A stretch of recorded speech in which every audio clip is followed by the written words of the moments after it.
Hey guys, Core Ross and welcome to 6 News. So today we've got an update to the top issues and community concerns. So this has been updated on October 2nd, 2020. So let's start with map ban. So the first problem is random selection because it's not actually random. It always picks the map on the left when it's actually choosing between two.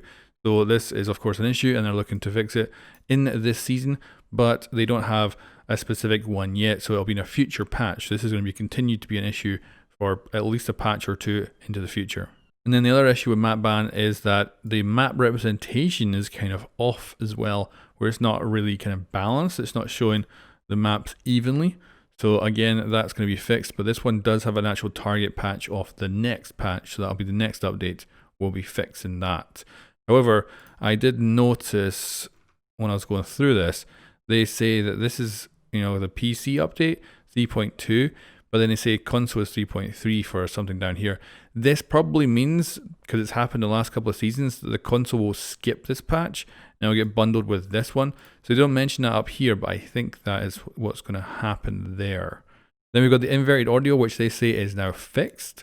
So let me know if you're still having audio problems and issues, because unfortunately it's still a problem, but at least this specific one is gone, and we'll see if they continue to fix the sound, because they put in a new sound system. So we're going to see if they're going to be able to fix stuff as they go on now, because that's what they said they were going to be able to do. So we will see. But certainly inverted audio is now fixed. Now this one here, player behavior, mouse and keyboard on consoles. People are going to be really happy to see this on here, but the problem is basically nothing. Like, it's an ongoing thing. They're trying to come up with some sort of solution, and they're continuing to investigate the topic. I don't think they're going to be able to figure this out. The main problem I have with them actually finding a solution for this is because the little box, the little adapter you plug your mouse and keyboard into, and then into the actual console, that adapter makes it look like a controller. That is a piece of hardware that actually gets updates, like software updates, from the company that makes it. So if Ubisoft does someday come up with a system like when Fortnite came up with a system to ban people using it, they just put an update for the adapter, and that changed it enough to make it disappear again. So I do wonder if this, if they do come up with a solution that a week later, like basically that's what it was with Fortnite. A week later, it was solved.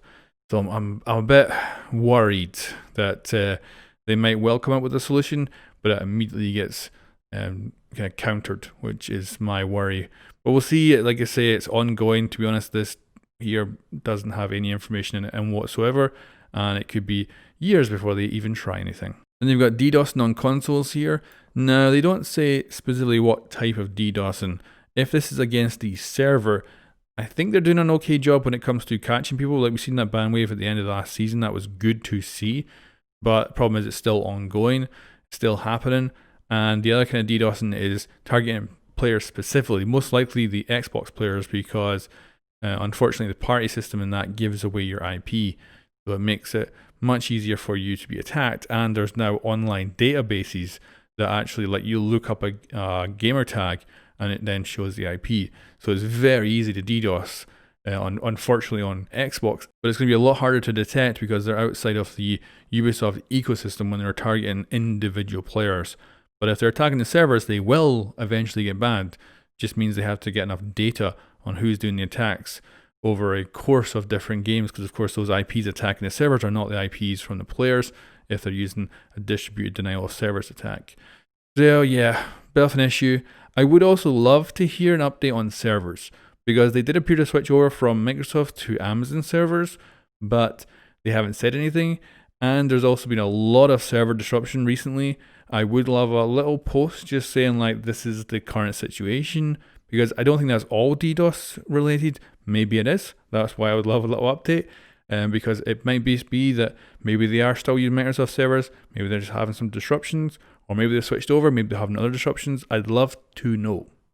Then we got a bit here about cheating and hacking. This, of course, is more for PC players, and they've got their anti-cheat dev blog, which I've gone over before, and they're kind of continuous initiative to try and stop cheaters.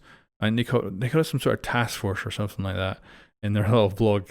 But we're always striving to improve our detection, and we are hard at work on more reactive sanctions to keep RSEX as fair as possible.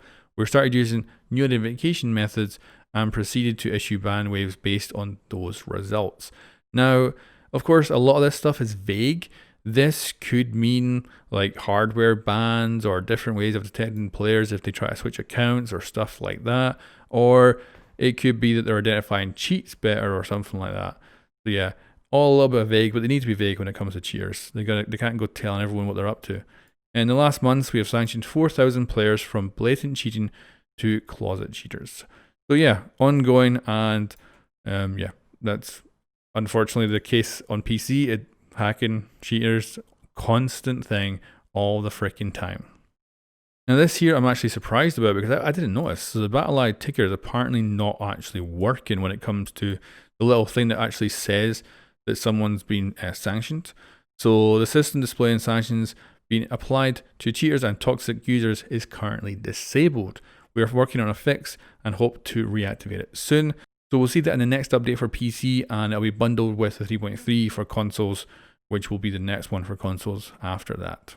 Now this is pretty interesting. We've got top gameplay stuff here, and we go down to balancing, and we've got yellow ping. So they are getting a lot of feedback on this.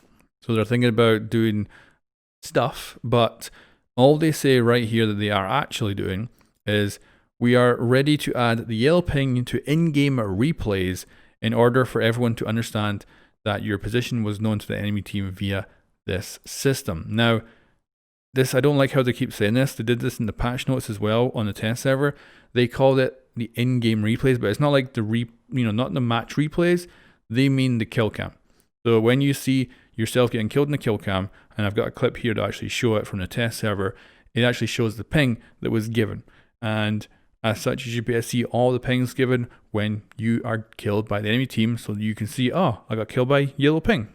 And this will be coming to the PC probably relatively soon in the next patch, but the consoles will have to hold off to the 3.3, which will be the mid-season patch.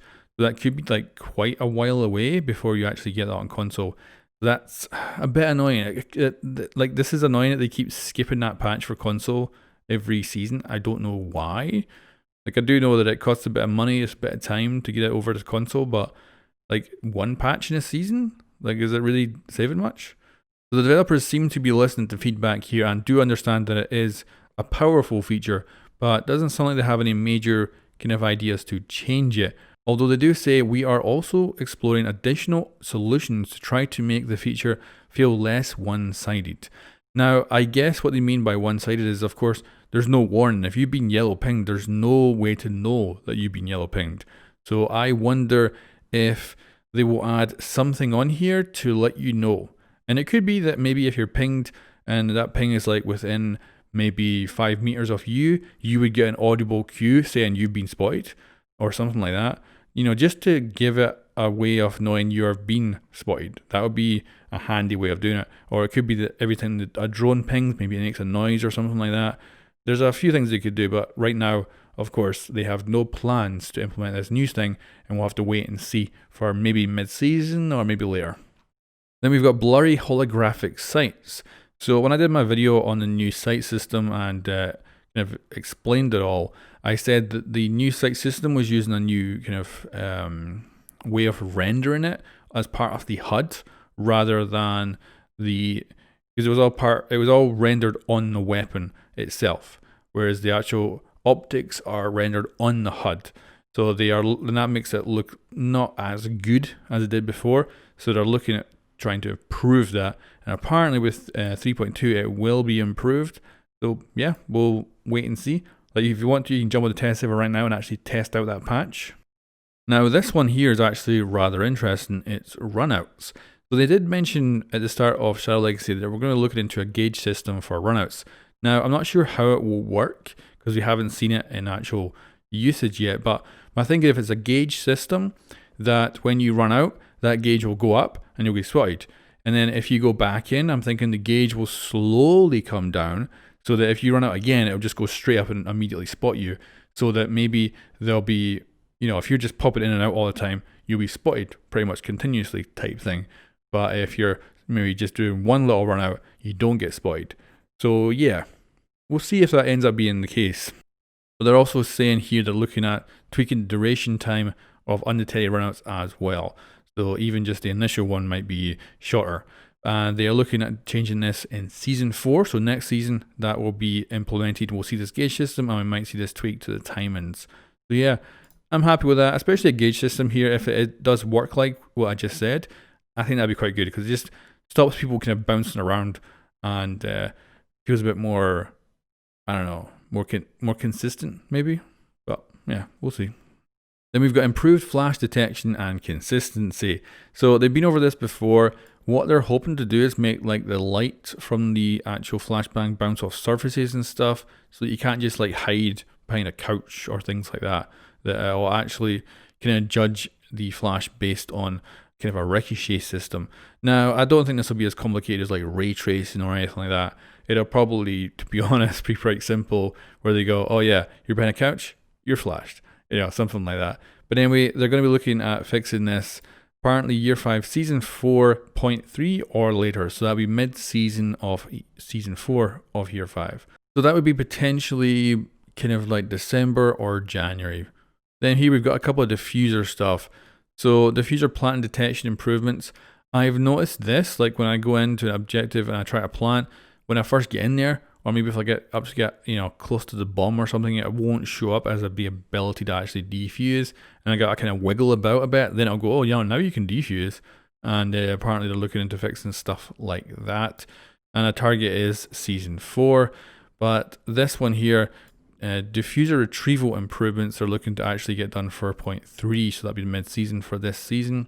So this one's all about not being able to pick up the diffuser if it like lands in a crack or a gap in like different parts of the map and you just literally can't pick it up. So they're going to be adding a pick up diffuser interaction that works at a distance. That is also going to be making it a lot safer to retrieve the diffuser as well. Maybe you can even pick it up from outside of a window and stuff like that, without actually having to come into the, you know, the room if it's just inside or something like that.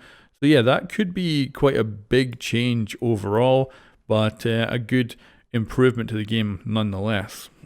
But anyway, guys, there you go. That is the latest round of problems and issues that are community concerns apparently from Ubisoft. Let me know if there's anything here that is missing. You know, there's stuff here that should be in here that they've forgotten about. But anyway, guys, let me know what you think about this in the comments below, and I will catch you next time.